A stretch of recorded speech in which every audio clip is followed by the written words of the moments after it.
Good morning. आज बहुत दिनों बाद आपसे मुलाकात हो रही है। तो आज हम आपको बेसिकली बताने के लिए आए हैं कि बोर्ड के एग्जाम में किस टाइप के क्वेश्चन आते हैं। 10th और 12th दोनों के बोर्ड है इस बार। तो बोर्ड में हिस्ट्री से जो क्वेश्चन आते हैं उसमें मेरे पास कुछ क्वेश्चन है, वो किस हिसाब से क्वेश्चन आते हैं मैं वो क्वेश्चन लिखता हूँ और आपको सॉल्व कराता हूँ। पहले एक क्वेश्चन आ सकता है कि 16 महाजनपदों का, आप जानते होंगे 16 महाजनपद, 16 महाजनपद, 16 महाजनपद का उल्लेख कीजिए। उल्लेख कीजिए। एक क्वेश्चन ये आएगा, एक क्वेश्चन ये कंफर्म हो सकता है आ जाए, और एक क्वेश्चन ये आ सकता है कि मौर्यकालीन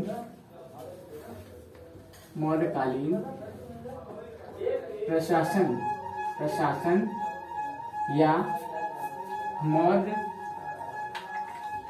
मौर्यों पर टिप्पणी कीजिए। टिप्पणी कीजिए। एक क्वेश्चन ये भी आ सकता है, दूसरा क्वेश्चन ये भी आ सकता है कि सिंधु घाटी सभ्यता पे संक्षिप्त में टिप्पणी कीजिए, यानी कि सिंधु घाटी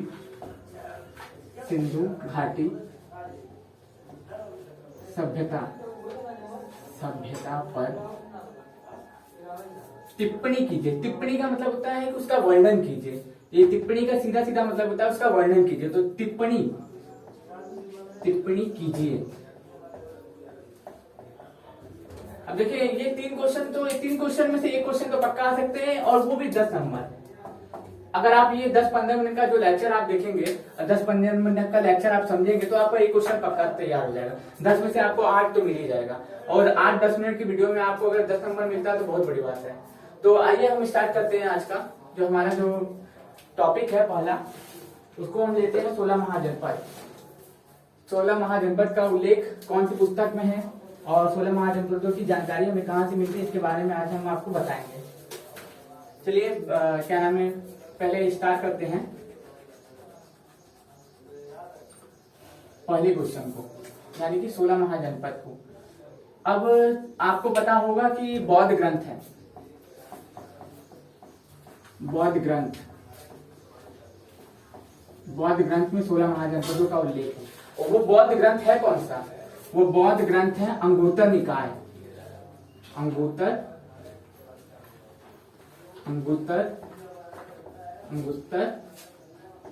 निकाय। अंगुत्तर निकाय में 16 महाजनपदों का उल्लेख है। वो कौन सा ग्रंथ है? बौद्ध ग्रंथ। दूसरा है आपका क्या नाम है, जैन ग्रंथ।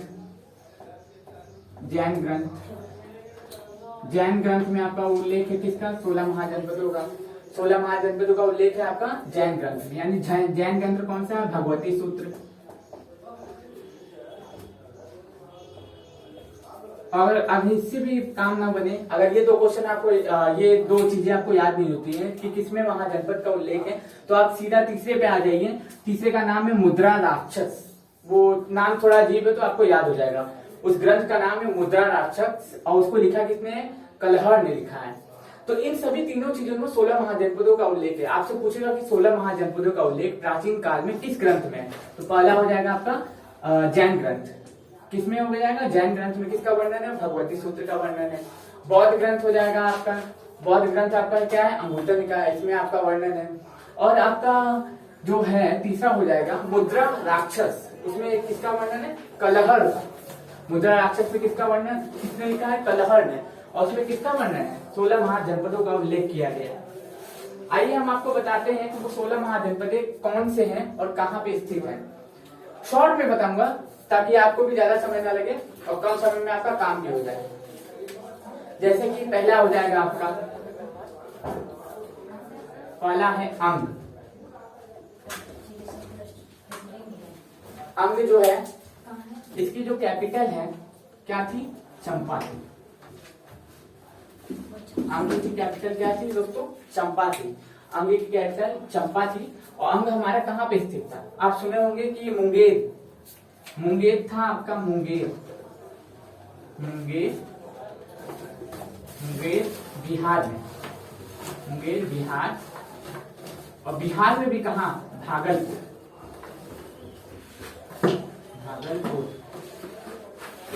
आप सभी जानते होंगे कि क्या नाम है, ये 16 महाजनपदों में बहुत ही क्या नाम है बड़ा महाजनपद था, जिसका उल्लेख हम लोगों को किसमें मिलता है, बौद्ध ग्रंथ में मिलता है। और 16 महाजनपदों में भी अंग था,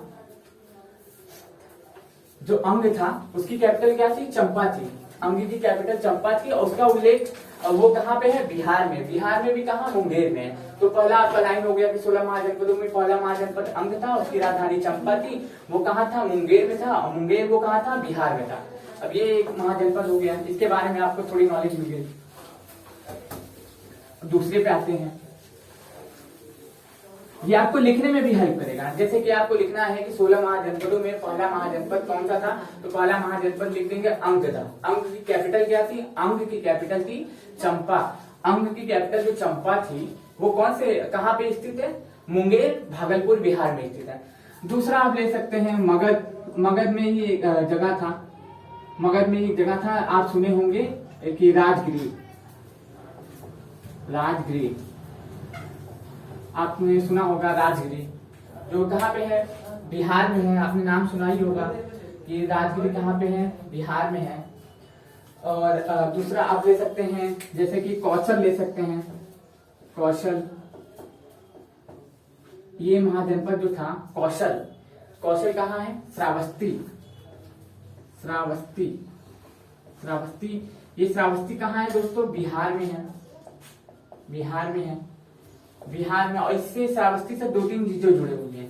एक है गौतम बुद्ध ने सबसे ज्यादा अपने उपदेश यहीं पे दिए थे। श्रावस्ती जो था गणतंत्र था, ये महाजनपद तो था ही, लेकिन यहाँ गणतंत्र था। मतलब कि यहाँ पे क्या है, कुछ शासन प्रशासन के कानून बने हुए थे, तो ये क्या था, गणतंत्र था।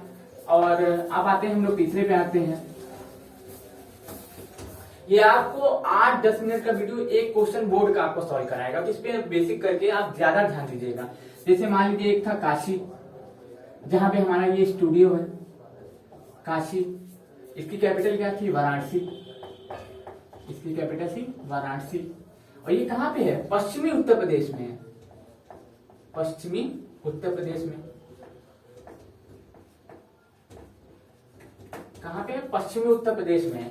अगर आप लिखेंगे कि 16 महाजनपदों का उल्लेख लिख रहे हैं, आपको बढ़ा चढ़ा के 2 पेज लिखना है, तो पहले क्या लिखेंगे कि काशी जो है वाराणसी में स्थित था और ये पश्चिमी उत्तर प्रदेश में पड़ता है, और काशी की जो राजधानी थी वाराणसी थी। 3 लाइन हो गया, आपका नंबर मिल जाए। आपको डायरेक्ट कैपिटल नहीं बतानी है कि काशी की कैपिटल वाराणसी थी, उसमें आपको डीपली लिखना है। तो डीपली लिखना है तो उसके लिए आपको क्या करना होगा, उसके लिए आपको थोड़ी कहानी बनानी होगी। जैसे कि काशी जो है वाराणसी में स्थित है, वाराणसी के पश्चिमी उत्तर प्रदेश में काशी महाजनपद स्थित था, और यह भी 16 महाजनपदों में एक विशाल और महाकाय जनपद था, क्योंकि यहाँ पे जो राजा थे, यहाँ पे विश्वनाथ मंदिर था, इसलिए ये जो महाजनपद है वो भी काफी, वो क्या नाम, फेमस महाजनपद के रूप में जाना जाता है।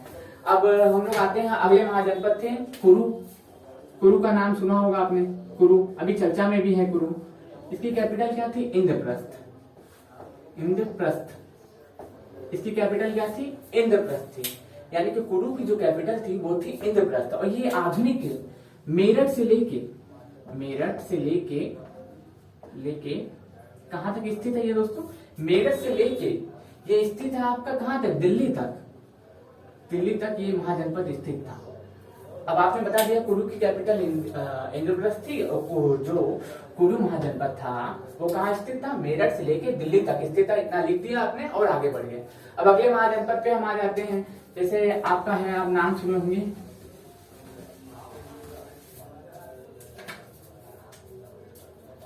क्या नाम है, पांचाल। पांचाल का नाम सुने होंगे, पांचाल। इसकी कैपिटल क्या थी, अहिछत्र। अहिछत्र, इसका कैपिटल क्या है दोस्तों, अहिछत्र था। पांचाल की कैपिटल क्या थी दोस्तों, अहिछत्र था। अहिछत्र कांपिल्य फर्रुखाबाद तक स्थित था। कहां तक स्थित था, कांपिल्य से लेके, कांपिल्य से फर्रुखाबाद, फर्रुखाबाद तक ये स्थित था। कांपिल्य आपका कहा, पांचाल की कैपिटल अहिछत्र थी, कांपिल्य से लेके फर्रुखाबाद तक स्थित है। अगर आपको ये याद नहीं हो रहा तो आप ये भी याद कर सकते हैं, पांचाल की कैपिटल अहिछत्र थी। अहिछत्र जो है 16 महाजनपदों में एक अच्छा महाजनपद के रूप में माना जाता था, जो बाद में चल के मगध में विलीन हो गया, क्योंकि मगध की कैपिटल क्या थी, राजगिरी या गिरिब्रज थी, और मगध कहाँ था, राजगीर बिहार में था। याद रखिएगा, वो मैंने लिखा नहीं है, इसलिए नहीं लिखा कि वो बार बार मैं दोहराऊंगा, क्योंकि सब के सब जो शामिल हो गए थे किसमें हो गए थे, मगध में हो गए थे। और मगध की कैपिटल क्या थी, राजगिरी या गिरिब्रज थी, क्योंकि बाद में चल के 2 ही महाजनपद बचते हैं, एक तो बचता है चीदी, एक तो बचता है आपका क्या, एक को बचता है क्या नाम है, मगध। यही इन्हीं दोनों महाजनपदों में सभी महाजनपद विलीन हो जाते हैं, इसलिए मैंने आपको उसका नाम भी नहीं लिखवाया, क्योंकि उसी में जाके सब बाकी सब विलीन हो जाएंगे जब चंद्रगुप्त मौर्य का शासन आएगा तो। अब हम लोग अगले महाजनपद पे आते हैं। आप जानते होंगे सुरसेन के बारे में, सुरसेन, सुरसेन के बारे में जानते हो, ये कहाँ पे था दोस्तों, मथुरा में था, इसकी कैपिटल भी मथुरा थी, और ये मथुरा भी था कहाँ पे आपको, उत्तर प्रदेश में, उत्तर प्रदेश वाले इलाके में, पश्चिमी उत्तर प्रदेश में, क्योंकि इसका विस्तार बहुत बड़ा था, ये विस्तार बहुत बड़ा था, ये करीब दिल्ली के बॉर्डर को भी टच करता था। लेकिन हम लोग ज्यादा कुछ उसके अंदर नहीं जाएंगे, हम खाली इतना जाएंगे कि उस सुरसेन जो थी उसकी कैपिटल मथुरा थी, और ये मगध महाजनपद में विलीन होने का कारण यहाँ के राजा का कमजोर होना था, राजाओं के कमजोर होने के कारण सुरसेन जो था, मथुरा इसकी कैपिटल थी, ये कहाँ हो गया, मगध में विलीन हो गया, मगध में विलीन हो गया। अब आप सुने होंगे मत्स्य के बारे में, मत्स्य, मत्स्य इसकी कैपिटल थी दोस्तों आपकी, मत्स्य की जो कैपिटल थी वो थी विराटनगर, विराटनगर, मत्स्य की कैपिटल जो थी वो विराटनगर थी। ये कहाँ पे था, राजस्थान में था, राजस्थान से जयपुर वाले इलाके में, राजस्थान से जयपुर वाले इलाके में, अगर ये बोले तो पश्चिमी भारत में स्थित था ये जो महाजनपद था। इसमें भी विलीन होने का कारण था यहाँ के जो राजा महाराजा थे आत्मसमर्पण कर दिया था, इसलिए मगध महाजनपद में विलीन हो गए थे। और हम लोग फिर आते हैं अवंती के बारे में, जानते होंगे आप, मध्य प्रदेश का इलाका, अवंती के बारे में, अवंती थी अगली महाजनपद के, कौन सी थी, अवंती, अवंती महाजनपद किसमें विलीन हो गया था, अवंती की कैपिटल थी उज्जैनी, उज्जैनी, उज्जैनी प्लस माहेशमती, माहेशमती। अगर यहाँ पे कुछ गलत लिखा जाए तो आप मेरी बातों को सुनिएगा, क्योंकि क्या नाम है, मैं भले मात्राओं को तेजी में लिख रहा हूँ, तो आपको 8 मिनट की 10 मिनट की वीडियो में आपको एक क्वेश्चन तैयार करना है, तो हो सकता है कि यहाँ पे जो है मात्राएं थोड़ी गलत हो जाए, लेकिन आप मेरी वॉइस को सुनिएगा। उज्जैन, अवंती की कैपिटल थी उज्जैनी माहेशमती, ये इलाका स्थित था मध्य प्रदेश ग्वालियर बुंदेलखंड वाले इलाके में। तो अगले जो हमारी कैपिटल थी गांधार थी, गांधार। कुछ आप सुनते भी चलिए, मैं सभी को लिखवाऊं ये जरूरी नहीं है, लेकिन आप सुनते भी चलेंगे तो ज्यादा अच्छा रहेगा आपके लिए, क्योंकि सुनने से आदमी ज्यादा इंसान करता है। गांधार जो था कैपिटल वो था उसके कैपिटल थी तक्षशिला, तक्षशिला, तक्षशिला इसकी गांधार की कैपिटल थी तक्षशिला। ये पाकिस्तान वाले इलाके में स्थित है, पहले तो ये भारत में ही था, लेकिन अब ये कहाँ है, ये इस समय पाकिस्तान वाले इलाके में स्थित है। और एक कैपिटल था कम्बोज, कम्बोज, इसकी कैपिटल थी हाटक। आप ये सोच के मत पढ़िएगा कि ये केवल बोर्ड के लिए वीडियो है, ये ऑल इंडिया एग्जाम में आपको काम आने वाला जो है ये वीडियो है, क्योंकि छोटे छोटे या बड़े बड़े एग्जामों में कभी कभी इनका कैपिटल मिलान करने के लिए भी, यहाँ तक कि पीसीएस में भी ये कैपिटल एक तरफ दे देगा और एक तरफ राजधानी दे देगा, आपको मिलान करना रहेगा। तो आप मत ये सोच के पढ़िएगा कि ये केवल बोर्ड के लिए है, ये स्पेशली बोर्ड के लिए, लेकिन ऑल इंडिया एग्जाम में इससे क्वेश्चन पूछे जाते हैं। आप कोई भी पेपर प्रीवियस उठा के देख लीजिए, चाहे रेलवे हो, एनटीपीसी हो, पीसीएस हो, एसआई हो, सभी में ये पूछे जाते हैं। तो अगला जो हमारा कैपिटल आएगा वो आएगा मल्ल। कौन सा कैपिटल आएगा, मल्ल। इसकी कैपिटल थी कुशीनारा, कुशीनारा। कुशीनारा से जुड़ा हुआ है बुद्ध का इतिहास, यहाँ बोलते हैं उनको कुशीनगर, जहाँ पे बुद्ध को मृत्यु की प्राप्ति हुई थी। तो बुद्ध को मृत्यु की जो प्राप्ति हुई थी वो कब हुई थी, 483 बीसी, 483 में बुद्ध को मृत्यु की प्राप्ति हुई थी, महापरिनिर्वाण की प्राप्ति हुई थी। कहाँ पे, कुशीनगर में। यही कुशीनगर यही कुशीनारा दोनों सेम है। तो आप इसको याद रखिएगा कि ये कुशीनारा जो है आपका कहाँ पे है, ये क्या नाम है, कुशीनारा आपका जो इलाका है नेपाल वाला और गोरखपुर के बीच वाला, वहां पे पड़ता है। तो इसको आप ध्यान रखिएगा, इससे आपको क्वेश्चन मिलेंगे, ये इसका दावा तो नहीं कर सकता लेकिन इससे क्वेश्चन आते हैं। और एक कैपिटल थी आपका वज्जी, ये भी गणतंत्र था, ये कुशीनारा भी गणतंत्र था, वज्जी भी गणतंत्र था। वज्जी की कैपिटल थी वैशाली। अगर आप आंसर राइटिंग करेंगे कि वज्जी की कैपिटल वैशाली थी और ये एक गणतंत्र राज्य था। अगर मल्ल में लिखेंगे तो मल्ल की कैपिटल कुशीनारा थी और ये भी एक गणतंत्र राज्य था जहाँ पे भगवान बुद्ध को महापरिनिर्वाण की प्राप्ति हुई थी। उनको जो मृत्यु हुई थी उसको बोलते हैं महापरिनिर्वाण। तो इससे क्वेश्चन आपको लिखने में भी आसानी होगी, समझने में भी आसानी होगी और कम समय में आपको ज्यादा नॉलेज मिलेगी। तो फिलहाल एक ही दो कैपिटल बचते हैं और वो एक कैपिटल जो है अवंती मैंने आपको बता दिया। चेदी था एक,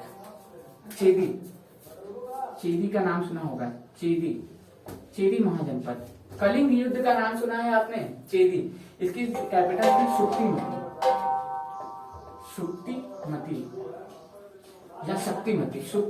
शक्तिमती जो भी आए वो आपका इसमें क्या नाम है, इसकी कैपिटल थी। और ये चेदी जो महाजनपद था ये उड़ीसा वाले इलाके में, उड़ीसा के कलिंग वाले इलाके में, यहाँ पे क्या हुआ था पता है, कलिंग का युद्ध हुआ था। जो मैं आगे वाले क्वेश्चन में आपको पढ़ाऊंगा कि कलिंग का युद्ध कहाँ हुआ था, कब हुआ था, कैसे हुआ था, वो मैं आपको जब मौर्य प्रशासन पढ़ाऊंगा तब उसमें आपको समझाऊंगा। ये चेदी जो था, चेदी की कैपिटल क्या थी, शुक्तिमती या शक्तिमती थी। और एक था आपका कौशाम्बी,